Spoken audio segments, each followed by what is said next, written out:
Meantime, President Biden set to meet with Chinese President Xi Jinping on Wednesday in San Francisco in the face of national security concerns both here at home and abroad.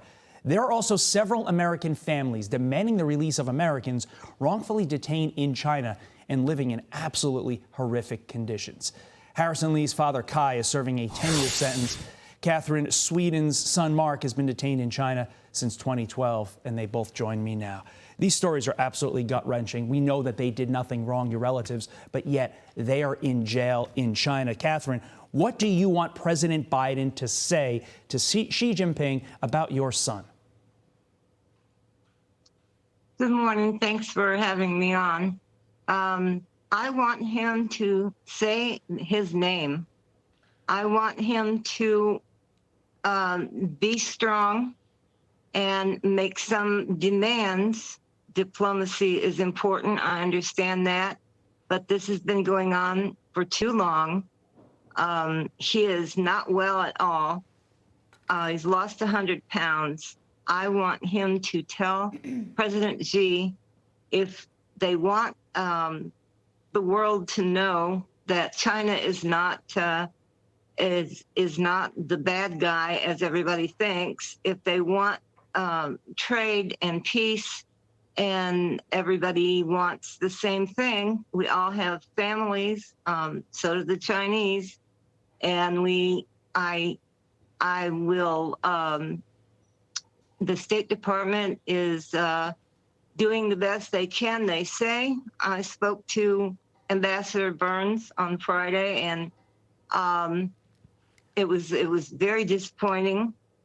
I don't know what President Biden is going to say, but I would hope that he would put these Americans first, because it's been a long time, and now the focus is on Gaza, so they can't be forgotten. We have to press them for that, and he's got to make the distinction to President Xi that there are Americans in China that must come home, that this being a pawn for Biden or for Xi has to stop.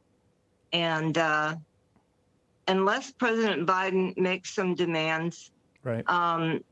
The negotiations have been going on and nothing's happening. I can't imagine the pain you're going through, Katherine. So he needs to say their names. I just absolutely can't imagine. And Harrison, a similar pain. What is your message to President Biden ahead of this meeting?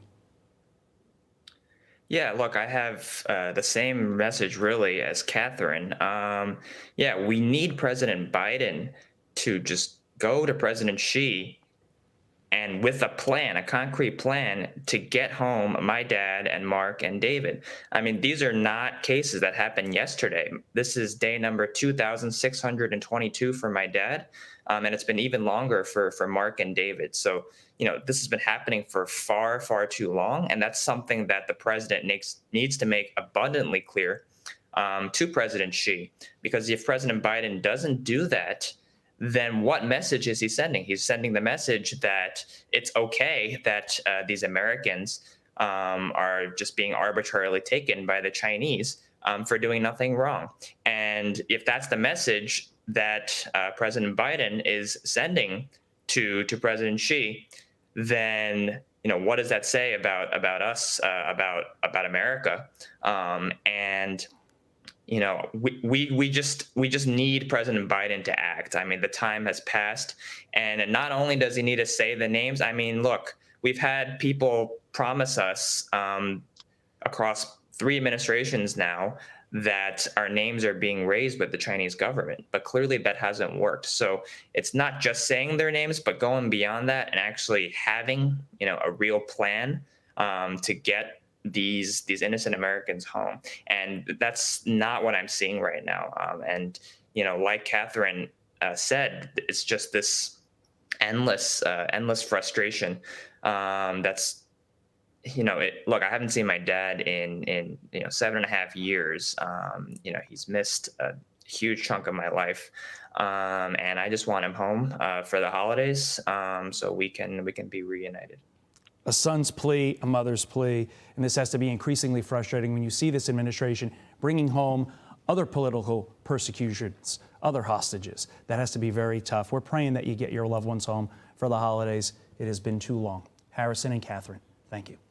I'm Steve Doocy. I'm Brian Kilmeade. And I'm Ainsley Earhart. And click here to subscribe to the Fox News YouTube page to catch our hottest interviews and most compelling analysis.